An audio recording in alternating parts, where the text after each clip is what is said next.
ಬೆಂಗಳೂರಿನಲ್ಲಿ ಶಾಲಾ ವಾಹನ ಚಾಲಕರ ಡ್ರಂಕ್ ಅಂಡ್ ಡ್ರೈವ್ ಚೆಕ್ ಇವತ್ತು ಕೂಡ ಕಂಟಿನ್ಯೂ ಆಗ್ತಾ ಇದೆ. ಬೆಂಗಳೂರು ಸಂಚಾರಿ ಪೊಲೀಸರ ಒಂದು ವಿಶೇಷ ಕಾರ್ಯಾಚರಣೆ. ತಿಂಗಳಲ್ಲಿ ರ್ಯಾಂಡಮ್ ಆಗಿ ಈ ತರದ ಒಂದಷ್ಟು ಕಾರ್ಯಾಚರಣೆಗೆ ಇಳಿಯುವಂತಹ ಪೊಲೀಸರು ಇವತ್ತು ಕೂಡ ಡ್ರಂಕ್ ಅಂಡ್ ಡ್ರೈವ್ ಚೆಕ್ ನ ಮಾಡ್ತಾ ಇದ್ದಾರೆ. ನಗರದಾದ್ಯಂತ ಸುಮಾರು 5110 ಶಾಲಾ ಬಸ್ ಚಾಲಕರ ತಪಾಸಣೆಯನ್ನ ಮಾಡಿದ್ದಾರೆ. ಈ ಸಂದರ್ಭದಲ್ಲಿ ಯಾರಾದರೂ ಕಂಡು ಬಂದ್ರೆ, ಯಾರಾದರೂ ಚಾಲಕರು ಡ್ರಿಂಕ್ ಅಂಡ್ ಡ್ರೈವ್ ಮಾಡ್ತಾ ಇರುವಂಥದ್ದು ಗೊತ್ತಾದ್ರೆ ಅಂಥವರ ಪರವಾನಗಿಯನ್ನು ಕ್ಯಾನ್ಸಲ್ ಮಾಡ್ತೀವಿ, ಅವ್ರ ವಿರುದ್ಧ ಕಠಿಣ ಕ್ರಮಗಳನ್ನು ಕೈಗೊಳ್ತೀವಿ ಅನ್ನುವಂಥದ್ದನ್ನು ಈಗಾಗಲೇ ಪೊಲೀಸರು ಹೇಳಿದ್ದಾರೆ. ಸೊ ಹಾಗಾಗಿ ಈ ಥರದ ಒಂದಷ್ಟು ರ್ಯಾಂಡಮ್ ಚೆಕ್ಗಳು ನಡೀತಾನೇ ಇವೆ. ಇವತ್ತು ಕೂಡ ಬೆಂಗಳೂರಿನಲ್ಲಿ ಶಾಲಾ ವಾಹನ ಚಾಲಕರ ಡ್ರಂಕ್ ಅಂಡ್ ಡ್ರೈವ್ ಚೆಕ್ ಆಗ್ತಾ ಇದೆ. ಯೂಶುವಲಿ ಸಂಜೆ ಮೇಲೆ ಬೇರೆ ಬೇರೆ ವಾಹನಗಳ ಒಂದು ಡ್ರಂಕ್ ಅಂಡ್ ಡ್ರೈವ್ ಚೆಕ್ ಮಾಡ್ತಾರೆ. ಬಟ್ ಬೆಳಗಿನ ಹೊತ್ತಿನಲ್ಲಿ ಇವ್ರಿಗೆ ಕಂಪ್ಲೇಂಟ್ಸ್ ಬಂದಿದೆ ಕೆಲವೊಂದಷ್ಟು ಕಡೆ.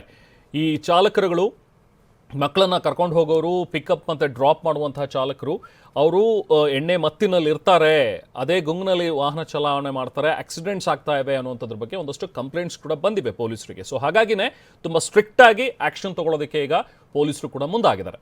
ಸುಮಾರು 26 ಶಾಲಾ ವಾಹನ ಚಾಲಕರು ಮದ್ಯಪಾನ ಮಾಡಿದ್ದು ಪತ್ತೆಯಾಗಿದೆ. ಈ ಸಂದರ್ಭದಲ್ಲಿ ನೋಡಿ, ನಾನು ಆಗಲೇ ಅದೇ ಹೇಳ್ತಾ ಇದ್ದಿದ್ದು, ಇಂಥವ್ರು ಇದ್ದಾರೆ, ಇಂಥ ಬ್ಲ್ಯಾಕ್ ಶಿಪ್ಗಳು ಖಂಡಿತವಾಗ್ಲೂ ಇದ್ದೇ ಇವೆ. ಅಂಥವ್ರನ್ನ ಹಿಡಿದು ಅಂಥವ್ರಿಗೆ ಕ್ಯಾನ್ಸಲೇ ಮಾಡಿಬಿಡ್ಬೇಕು. ಅವ್ರು ಬೇಡವೇ ಬೇಡ ವಾಹನ ಚಾಲನೆ ಮಾಡುವಂಥದ್ದು, ಅವ್ರುಗಳಿಗೆ ಲೈಸೆನ್ಸೇ ಕ್ಯಾನ್ಸಲ್ ಮಾಡಬೇಕು. ಅಂಥದ್ದೊಂದು ಕ್ರಮಕ್ಕೆ ಈಗ ಪೊಲೀಸರು ಮುಂದಾಗ್ತಾ ಇದ್ದಾರೆ. ಕುಡಿದು ವಾಹನ ಚಾಲನೆ ಮಾಡ್ತಿದ್ದಂಥ ಚಾಲಕರ ವಿರುದ್ಧ ಕೇಸ್ ಹಾಕಿದ್ದಾರೆ. ಈಗ DL ಅನ್ನು ರದ್ದುಗೊಳಿಸೋದಕ್ಕೆ RTOಗೆ ಒಂದು ಶಿಫಾರಸು ಮಾಡೋದು, ವರದಿಯನ್ನು ಕೂಡ ಸಲ್ಲಿಸೋದಕ್ಕೆ ಪೊಲೀಸರು ಮುಂದಾಗ್ತಾ ಇದ್ದಾರೆ. ಭಾರತೀಯ ಮೋಟಾರ್ ವಾಹನ ಕಾಯ್ದೆಯಡಿ ಕೇಸ್ ದಾಖಲಾಗಿದೆ.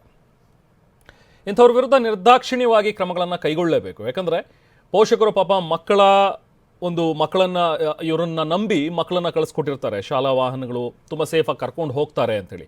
ಆದರೆ ಇವರೇ ಈ ಥರ ಮದ್ಯಪಾನ ಮಾಡಿ ಚಾಲನೆ ಮಾಡುವಂಥದ್ದು ಅದು ಅಕ್ಷಮ್ಯ. ಇಂಥವ್ರ ವಿರುದ್ಧ ಕಠಿಣ ಕ್ರಮ ಆಗಲೇಬೇಕು.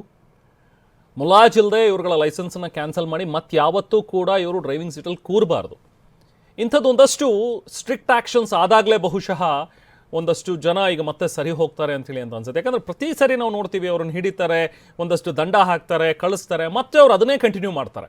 ಈ ರಿಪೀಟೆಡ್ ಆಗಿ ಅಫೆನ್ಸ್ ಮಾಡುವಂಥವ್ರಿಗೆ ಶಿಕ್ಷೆ, ಕಠಿಣ ಕ್ರಮಗಳು ಆಗಲೇಬೇಕು.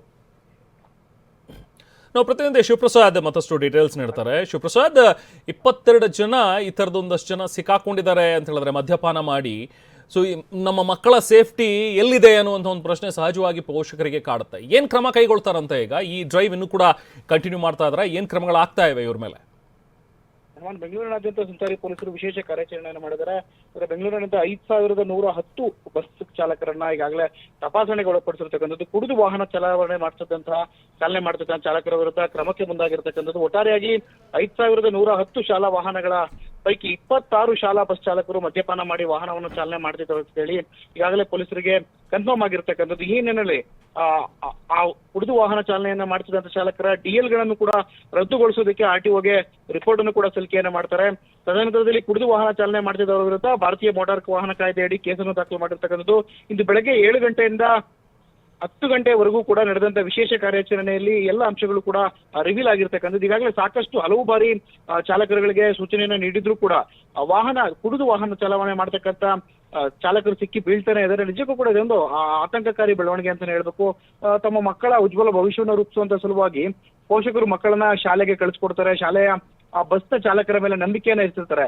ನೂರಾರು ಮಕ್ಕಳನ್ನ ಹೊತ್ತು ಕರೆದುಕೊಂಡು ಹೋಗ್ತಕ್ಕಂಥ ಬಸ್ ಚಾಲಕರು ಈ ರೀತಿಯಾಗಿ ಅಜಾಗರೂಕತೆಯಿಂದ ನಡೆದುಕೊಳ್ತಕ್ಕಂಥದ್ದು, ಮದ್ಯಪಾನವನ್ನ ಮಾಡಿ ಚಾಲನೆಯನ್ನ ಮಾಡ್ತಕ್ಕಂಥದ್ದು ನಿಜಕ್ಕೂ ಕೂಡ ಇದೊಂದು ಅಕ್ಷಮ್ಯ ಅಪರಾಧ. Rehman, thank you Shivaprasad.